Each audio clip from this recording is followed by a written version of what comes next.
नमस्कार साथियों, स्वागत है आप सभी का सर जी ऑनलाइन प्लेटफॉर्म पर। आशा करती हूँ आप सभी बेहतर होंगे, स्वस्थ होंगे और बहुत अच्छी तरह से अपना अपना रिवीजन भी कर रहे होंगे। अब तक आप सभी ने फॉर्म भी सबमिट कर दिया होगा और जो भी साथी रह गए हैं फॉर्म भरने के लिए, प्लीज़ प्लीज़ लास्ट डेट का इंतज़ार ना करके फटाफट से अपने अपने फॉर्म को भर दीजिए। ठीक है जी।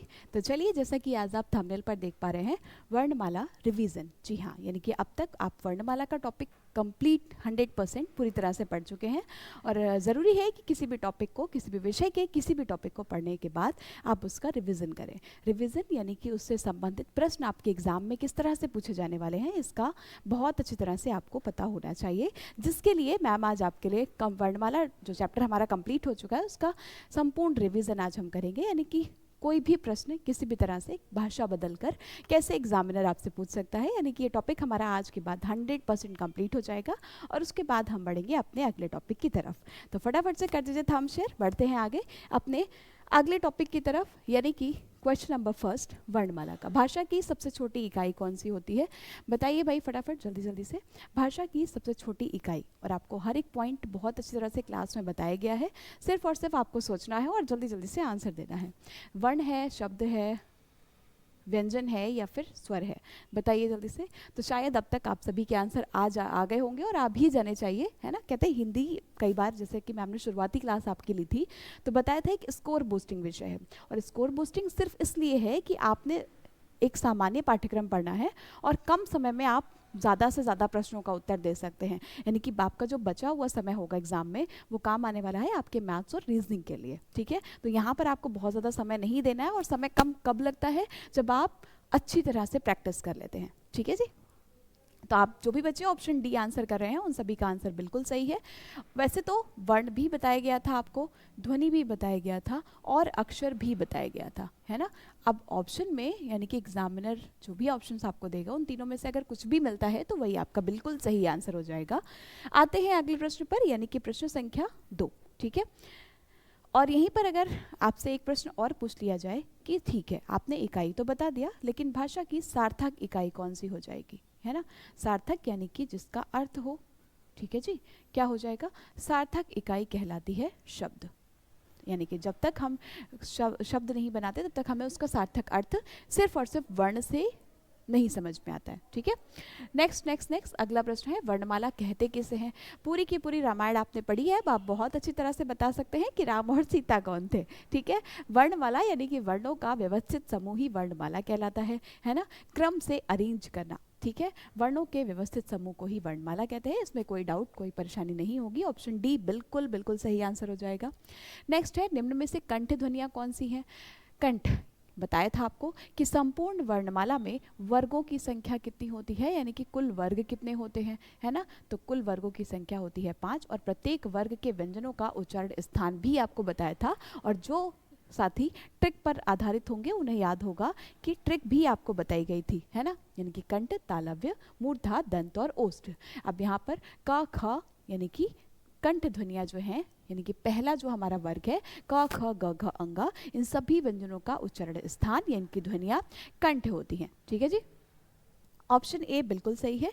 ना सिर्फ क ख बल्कि का वर्ग का कोई भी व्यंजन अगर आपको दे दिया जाए, इन सभी की ध्वनियाँ उच्चारण स्थान क्या हो जाता है? कंठ कहलाता है। नेक्स्ट आते हैं, स्थान के आधार पर बताइए कि मूर्धन्य व्यंजन कौन से हैं? मूर्धन्य वो होते हैं जिनमें जीभ उल्टी होकर तालु को स्पर्श करती है। एक एक परिभाषा पॉइंट टू पॉइंट आपको बहुत अच्छी तरह से लिखाई भी गई थी, याद भी होगा आप सभी को। स्थान के आधार पर मूर्धन्य व्यंजन, चलिए अभी तो हमने देखा कि क ख ग और घ ये कंठ होते हैं, तो इनको पहले ही काट देना है ना।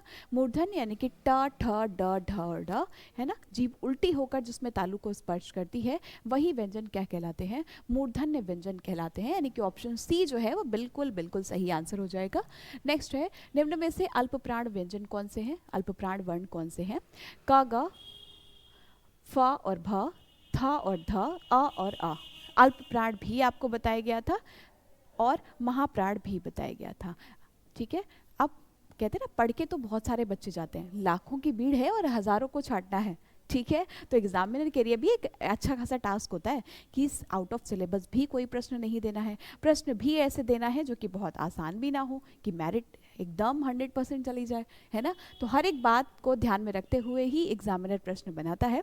इसीलिए ये ध्यान रखिएगा, किसी भी प्रश्न की भाषा को बदलाव करके अगर पूछा जाए तो उसका आंसर, उसका उत्तर देने में आप पूर्णतया सक्षम हो, ठीक है। अल्पप्राण की बात की जाए तो किसी भी व्यंजन वर्ग का पहला, तीसरा और पांचवा व्यंजन, है ना, आपको बताया गया था। पहला, तीसरा, और जिसने भी वीडियो क्लास बहुत अच्छे से देखी होगी उसे तो हर एक पॉइंट बहुत अच्छी तरह से क्लियर हो गया होगा। पहला, तीसरा और पांचवा व्यंजन अल्पप्राण, जबकि दूसरा और चौथा व्यंजन महाप्राण कहलाता है। इतनी बात में तो कोई डाउट होगा नहीं किसी को भी, है ना। अब यहाँ पर क, ख, ग, घ, अंग, है ना। क यानी कि पहले पे आएगा, ग तीसरे पे आएगा, बस मिल गया हमें सही आंसर। और जब आपने प्रैक्टिस अच्छे से की होती है ना, तो आपकी नज़रें भी सीधा सही आंसर को ही देखती हैं, ठीक है। और ये सब सिर्फ और सिर्फ होता है प्रैक्टिस से। Practice makes a man perfect, है ना। नेक्स्ट आते हैं अगले प्रश्न पर। निम्न में से नासिक के व्यंजन कौन से हैं? अच्छा जी, श, ग, या फिर ज, ठीक है। नासिक के कहें तो आपको बताया गया था कि किसी भी व्यंजन वर्ग का, है ना, नासिक के व्यंजन किसी भी व्यंजन वर्ग का, किसी भी व्यंजन वर्ग का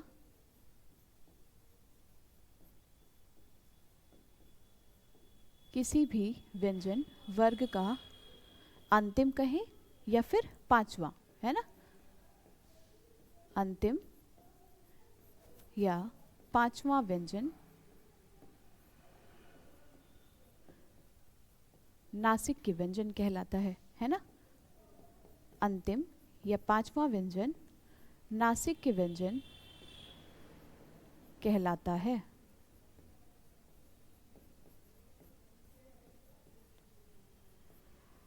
क्लियर है जी। और बस अंतिम और पांचवा आपको यहाँ पर बहुत अच्छी तरह से दिख रहा होगा, यानी कि अंगा, इया, ड, न और म, ये सभी कहलाते हैं नासिक के व्यंजन, चाहे वो अंगा हो, इया हो, ड हो, न हो या फिर म हो। पूछा जाएगा नासिक के व्यंजनों की कुल संख्या कितनी होती है, तो ये 5 होते हैं जिनको हम नासिक के व्यंजन की श्रेणी में रखते हैं। परफेक्ट। आते हैं अगले प्रश्न पर। ए और ए वर्ण क्या कहलाते हैं? ए और ए वर्णों को हम क्या कहते हैं, बताइए जल्दी से।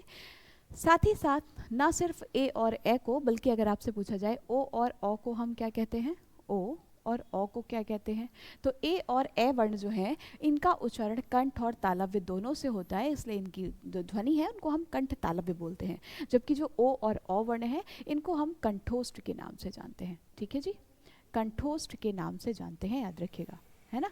जो ए और ओ हैं इनको हम कंठोष्ठ के नाम से जानते हैं।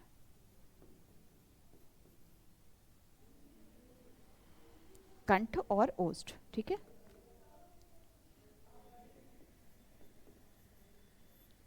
क्लियर। नेक्स्ट आते हैं अगले प्रश्न पर। हिंदी वर्णमाला में अयोगवाह वर्ण कौन से हैं? ये सब तो आपको बहुत अच्छी तरह से रट गया होगा कि ऊष्म व्यंजन कौन कौन से होते हैं, संख्या कितनी होती है, अयोगवाह कितने होते हैं, नासिक के व्यंजन कितने होते हैं, कुल वर्गों की संख्या कितनी है, प्रत्येक वर्ग में व्यंजन कितने हैं, स्वरों की संख्या कितनी है, व्यंजनों की संख्या कितनी है, मूल स्वर कौन से होते हैं, प्लुत स्वर कौन से होते हैं, सब कुछ आपको पढ़ाया गया है, ठीक है। चलिए नेक्स्ट क्या पूछा है, अंग और आहा। लेकिन यहाँ पर प्रश्न अभी समाप्त नहीं होता। अगर आपसे पूछा गया जाए, है ना, कि इस अंग की मात्रा को अब तक आप अंग से अंगूर कह रहे होंगे, अब इसका क्या नाम है ना। जो आहा लिखा है इसमें लगे हुए चिन्ह को हम किस नाम से जानते हैं? जो चंद्र बिंदु है उसे आप अब तक चंद्र बिंदु कहते थे, लेकिन अब हम उसे किस नाम से जानते हैं, बताइए भाई, क्योंकि कई बार एग्जामिनर आपसे इन मात्राओं का नाम भी पूछ लेता है, ठीक है। तो याद रखिएगा, अंग को हम अब अनुस्वार कहेंगे, है ना, किस नाम से जानेंगे, यानी कि अनुस्वार की मात्रा कहलाएगी, जबकि ये विसर्ग कहलाता है, इस मात्रा को विसर्ग कहते हैं। और चंद्र बिंदु जिसे हम अनुनासिक कहेंगे, क्या कहेंगे, अनुनासिक के नाम से जानते हैं। क्लियर है। तो ये जो छोटे छोटे पॉइंट हैं इन पर भी आपको ध्यान रखना है, और यही बातें हैं जो औरों से आपको अलग बनाएंगी, ठीक है। नेक्स्ट है, निम्न में से बताइए कि किस शब्द में द्वित्व व्यंजन है। बताया था द्वित्व व्यंजन में जरूरी है कि वही व्यंजन आधा हो और वही व्यंजन पूरा हो, है ना, सेम होना चाहिए। यहाँ पर आधा तो है और पूरा भी है, लेकिन व्यंजन अलग अलग हैं, ध्यान रखिएगा। ऑप्शन सी जो है ये बिल्कुल सही हो जाएगा। दिल्ली हो या बिल्ली क्या कहलाएंगे, द्वित्व व्यंजन के ही उदाहरण कहलाते हैं। श, स, श और ह ये कौन से व्यंजन हैं, बताइए, प्रकंपी है, संघर्षी है, स्पर्श संघर्षी है, बताइए जल्दी से। तो याद रखिएगा, वैसे तो इस श, स, श और ह को हम ऊष्म व्यंजन के नाम से भी जानते हैं, है ना, ऊष्म व्यंजन के नाम से भी जानते हैं, लेकिन ऊष्म यहाँ पर आपको ऑप्शन में नहीं दिया गया है, इसलिए अब इन चारों में से आपको बताना होगा कौन सा ऑप्शन सही हो जाएगा। तो याद रखिएगा ये व्यंजन संघर्षी भी कहलाते हैं, और साथ ही साथ संघर्षी होने के साथ साथ आपको प्रत्येक व्यंजन का उच्चारण स्थान अलग अलग भी बताया गया था, और जिसे भी याद हो फटाफट से कमेंट में बताइए क्या हो जाएगा उच्चारण स्थान इन सभी का अलग अलग। तो इस श से आपको शालू का नाम याद आ गया होगा, यानी कि इस श का उच्चारण स्थान तालु या तालव्य होता है ना। ठीक है जी, इस श का उच्चारण स्थान मूर्धा या मूर्धन्य कहलाता है। ठीक है, और इस स को हम दंत व्यंजन के नाम से जानते हैं, यानी कि इसकी जो ध्वनि है वो दंत हो जाती है, जबकि संपूर्ण वर्णमाला में ह जो है वो काकल्य व्यंजन कहलाता है और कंठोष्ठ, है ना, यानी कि कंठ कहलाता है, कंठोष्ठ नहीं सॉरी, कंठ व्यंजन कहलाता है। ठीक, क्लियर है। नेक्स्ट आते हैं, निम्नलिखित में से बताइए कि नवीन विकसित ध्वनियाँ कौन सी हैं, है ना। नवीन विकसित ध्वनियाँ कौन सी हैं, यानी कि क ख ग, है ना, ज और फा, जो अरबी फारसी की ध्वनियाँ हैं इन्हें हम नवीन विकसित ध्वनियों के नाम से जानते हैं। ऑप्शन ए जो है वो बिल्कुल सही हो जाएगा। नेक्स्ट है, निम्न में से कौन सा घोष वर्ण है, घोष हो या अघोष। बहुत अच्छी तरह से आपको बताया है ना, कि अघोष व्यंजन अलग होते हैं, जबकि घोष और सघोष एक ही बात है। घोष कहें या सघोष कहें एक ही बात है। ठीक है, किसी भी व्यंजन वर्ग का पहला, तीसरा और पांचवा व्यंजन अल्पप्राण कहलाता है, जबकि दूसरा चौथा महाप्राण कहलाता है। लेकिन अघोष और सघोष में कंडीशन थोड़ी सी अलग हो जाती है।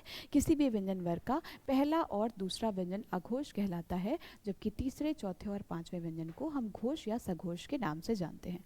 ठीक है जी, तीसरे, चौथे और पांचवें व्यंजन को घोष या सघोष के नाम से जानते हैं। अब यहाँ पर आपको कौन सा ढूंढना है, घोष या सघोष, यानी कि व्यंजन तीसरा, चौथा या पांचवा होना चाहिए।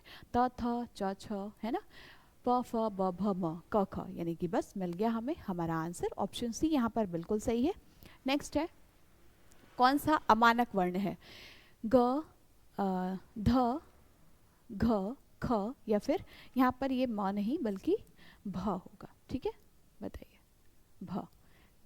तो याद रखिएगा कि अमानक वर्ण, ठीक है, जो कह सकते हैं कि अब वर्णमाला में मान्यता में नहीं है, यानी कि ऑप्शन सी यहाँ पर बिल्कुल सही आंसर हो जाएगा। क, ग, ज और फ, और याद रखिएगा इन सभी के नीचे आपको कॉमा, ये तो अलग कॉमा लगा है, यानी कि अल्पप्राण का चिन्ह तो अलग लगा है, साथ ही साथ यहाँ पर आपको ये बिंदु दिखाई दे रहा होगा प्रत्येक व्यंजन के नीचे। और इस व्यंजन का ऐसे नहीं कि बस सजावट के लिए लगा दिया है, हिंदी में हर एक पॉइंट का, हर एक बिंदु का कुछ ना कुछ अर्थ होता है, मतलब होता है, और इस मात्रा को हम नुक्ता कहते हैं, याद रखिएगा। ठीक है, और ये अरबी फारसी के व्यंजन के साथ ही प्रयोग होती है, जैसे कि क, ग, ज, फ, ख, है ना। कई बार आपने सुना होगा गजल, तो वो गजल नहीं होता, वो होता है गजल, है ना। ठीक है, तो ये भी शब्द है ना, खत, खत नहीं होता, वो खत बोलते हैं। और ऐसे ही शब्दों में, अरबी फारसी के शब्दों में ही हम क्या लगाते हैं, नुक्ता लगाते हैं। ठीक है, तो ऑप्शन सी पूछा है कौन सी ध्वनियाँ हैं, तो ये अरबी फारसी हो जाएगा, यानी कि ऑप्शन बी यहाँ पर बिल्कुल सही हो जाएगा। ज़रूरी है कि हम जिस देश में रह रहे हैं वहाँ की भाषा का हमें बेहतर ज्ञान होना चाहिए, है ना। हिंदी में मूलतः वर्णों की संख्या कितनी है, मूलतः वर्णों की संख्या कितनी है, बताइए फटाफट से।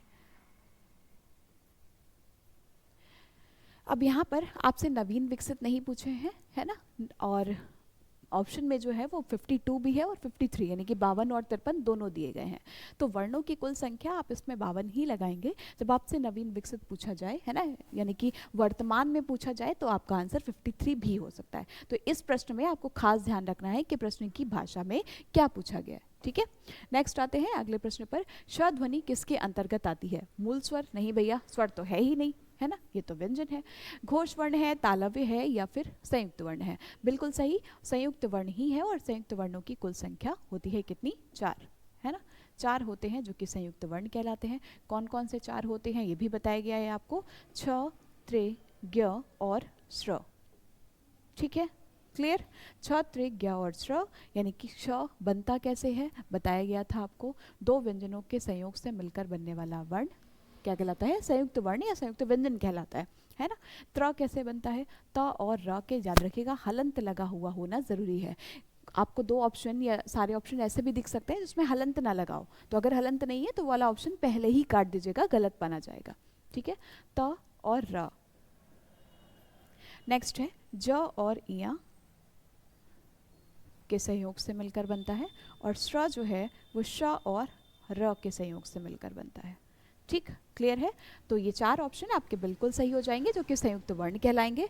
अगले प्रश्न की बात की जाए, हिंदी शब्दकोश के श का क्रम किस वर्ण के बाद आता है? हो सकता है आप सब अब ये कह रहे हो कि मैम छात्रिज्ञा यानी कि छ के बाद तो त्र आता है ना, जो कि 100% गलत है। याद रखिएगा, श का क्रम है ना किस वर्ण के बाद आता है, और ये ऐसा इसलिए है क्योंकि जब आप क लिखते हैं ना, क के बाद श लिखते हैं, ठीक है, तो ये आता है आपका श। तो किसके बाद आता है श? क के बाद आता है, और यहाँ पर हलंत लगा हो तो भी ठीक है। ठीक है, ऑप्शन ए इसका बिल्कुल सही आंसर हो जाएगा। नेक्स्ट है, अगले प्रश्न की बात की जाए, ज्ञा वर्ण किस वर्ण के संयोग से बना है? अभी अभी आपको बताया कि छ, त्रि, ज्ञा और श्रा ये कुल 4 होते हैं संयुक्त वर्ण, है ना, ये संयुक्त व्यंजन, और जा और इया के संयोग से बनता है हमारा प्यारा ज्ञ।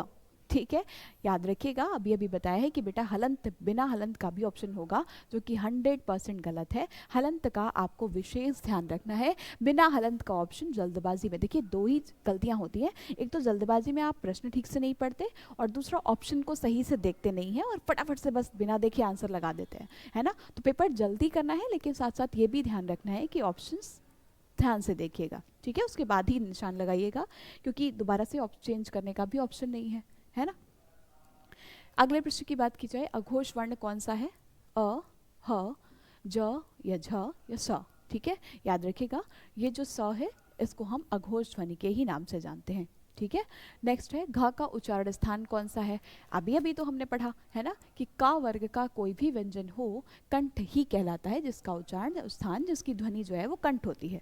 क, ख, ग, घ, अंग। इनमें संयुक्त व्यंजन कौन सा है? ड़, ड, ज, ज्ञ या फिर ड़, है ना। संयुक्त व्यंजन अभी हमने पढ़ा, संयुक्त व्यंजनों की संख्या कुल 4 होती है, छ, त्रि, ज्ञ और श्र, और ज्ञ यहाँ पर जो है ये संयुक्त व्यंजन कहलाता है, जो बनता कैसे है? ज और इया के संयोग से बनता है, जिसमें हलंत का लगा हुआ होना जरूरी है। ऑप्शन बी 100% सही आंसर हो जाएगा। निम्नलिखित में से कौन सा वर्ण उच्चारण की दृष्टि से दंत नहीं है? ठीक है, अच्छा जी, यानी कि ता वर्ग के सभी व्यंजन जो होते हैं वो दंत होते हैं, चाहे ता, थ, द, ध और न, है ना। लेकिन यहाँ पर ट भी दिया है, मतलब यही नहीं, और ये नहीं जो है ना बहुत धोखा देता है, इसलिए खास ध्यान से पढ़ लीजिएगा प्रश्न को, है ना। ट वर्ग के सभी व्यंजनों का उच्चारण स्थान क्या होता है? मूर्धा या मूर्धन्य होता है, ट, ठ, ड, ढ और ड़। ठीक है, ऑप्शन डी बिल्कुल सही आंसर हो जाएगा। नेक्स्ट आते हैं, जिन शब्दों के अंत में अ आता है उन्हें क्या कहते हैं? जिन शब्दों के अंत में आ आता है वो अकारांत कहलाते हैं। क्या कहलाते हैं जी? अकारांत कहलाते हैं। श वर्ण किसके योग से बना है? क्ष वर्ण जो है वो का और श के योग से बना है। अरे भैया, यहाँ पर हलंत नहीं लगेगा, ठीक है। ये टाइपिस्ट महोदय भी ना कैसी गलतियां कर देते हैं, ठीक है। तो हलंत सिर्फ और सिर्फ आपका का में ही लगेगा, ठीक है, क्लियर है। हलंत सिर्फ और सिर्फ का में लगेगा, का और श के संयोग से मिलकर बनता है क्ष। संयुक्त व्यंजनों की कुल संख्या होती है कितनी? 4, ठीक है, छ, त्रि, ज्ञ और श्र। इतने प्रश्न आपने अब तक किए हैं, इतने में किसी को कोई डाउट, कोई समस्या, कोई परेशानी तो नहीं है? बताइए भाई एक बार फटाफट से, है ना। हलंत सिर्फ और सिर्फ पहले वाले व्यंजन में ही लगता है, ध्यान रखिएगा, क्लियर है। चलिए बढ़ते हैं आगे अगले प्रश्न की तरफ। हिंदी वर्णमाला में स्वरों की कुल संख्या कितनी है? स्वर तो होते हैं कुल 11, है ना, स्वर तो होते हैं कुल 11, जबकि व्यंजनों की संख्या होती है 33।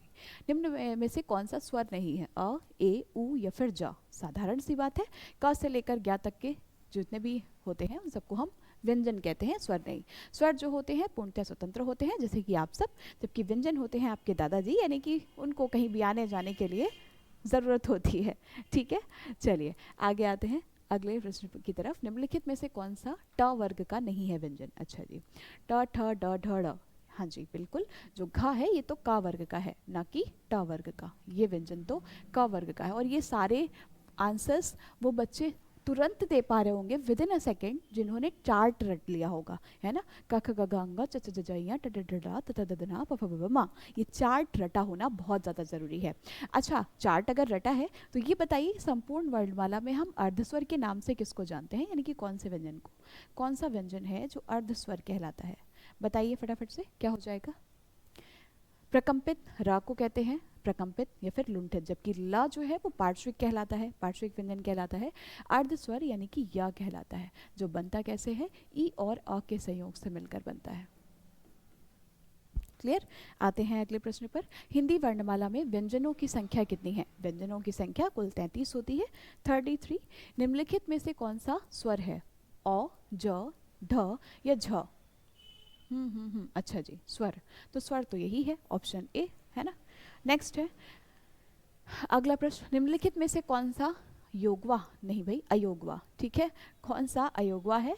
तो अयोगवाह अंग और आह होते हैं, और अयोगवाही अल्प प्राण भी कहलाते हैं। मतलब इस तरह के प्रश्न स्टार्ड क्वेश्चन कहलाते हैं, जो कि भाषा में थोड़ा सा बदलाव करके पूछे जा सकते हैं। ज़रूरी नहीं है कि हर बार हलवा बिल्कुल परोसा हुआ रखा हो और आप फटाफट से खा लें, ठीक है। कभी कभी थोड़ी जटिल और थोड़ी क्लिष्ट चीज़ें भी पूछी जा सकती हैं, तो अपने माइंड को पहले से फुल्ली प्रिपेयर्ड रखिए कि प्रश्न चाहे ईजी हो, मॉडरेट हो, टफ हो, हर तरह से आपको उत्तर देना आना चाहिए, ठीक है।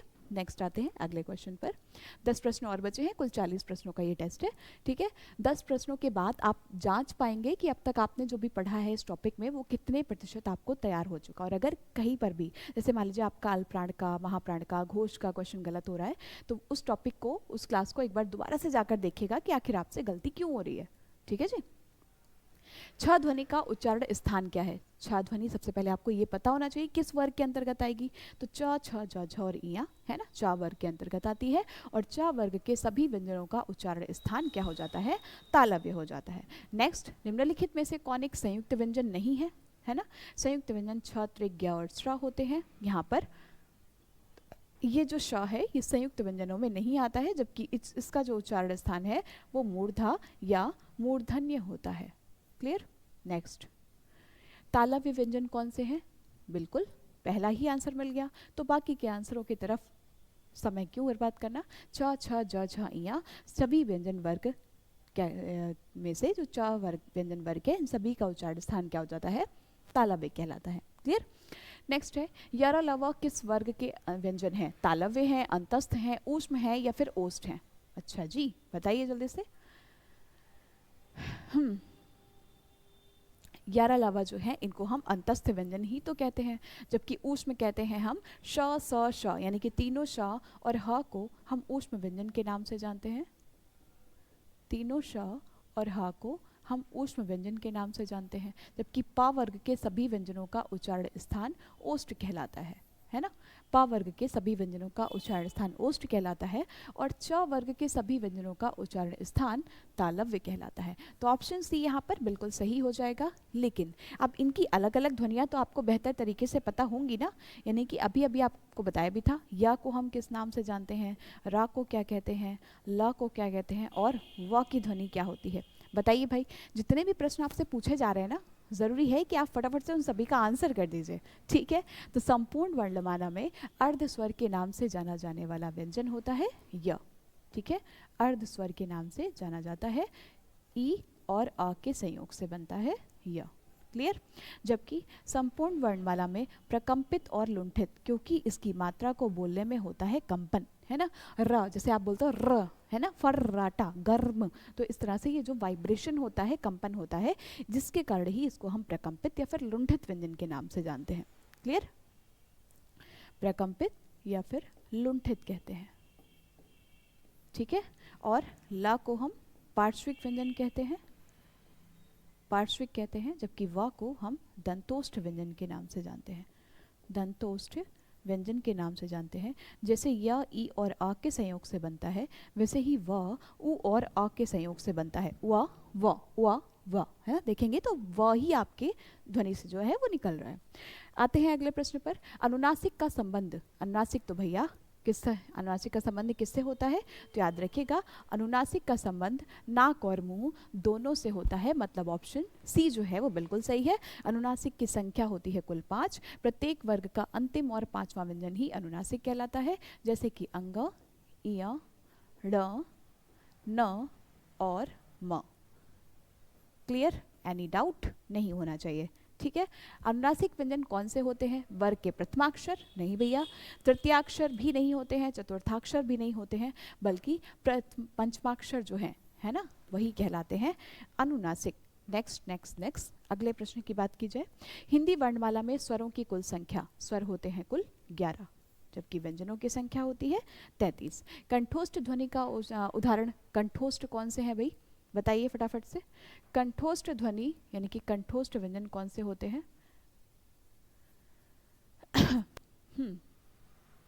ओ, बिल्कुल पहला ही आंसर बिल्कुल सही है।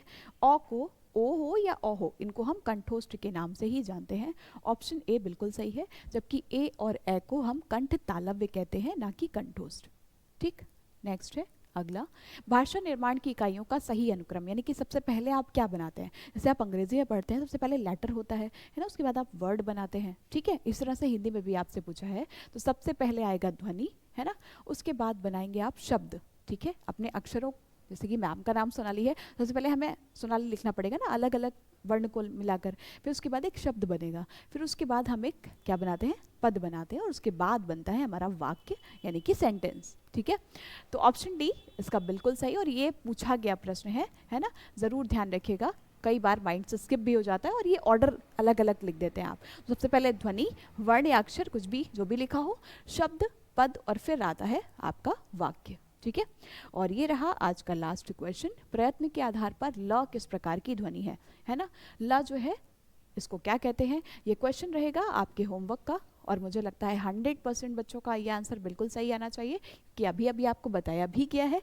तो आज का सेशन आपको कैसा लगा, है ना, ज़रूर बताइएगा कमेंट करके, और इंतज़ार रहेगा आप सबके कमेंट का। जो लास्ट क्वेश्चन है इसका आंसर भी आप सबको देना है, और आज के टेस्ट के बाद हमारा जो वर्णमाला का टॉपिक है वो 100% हो चुका है कंप्लीट, है ना।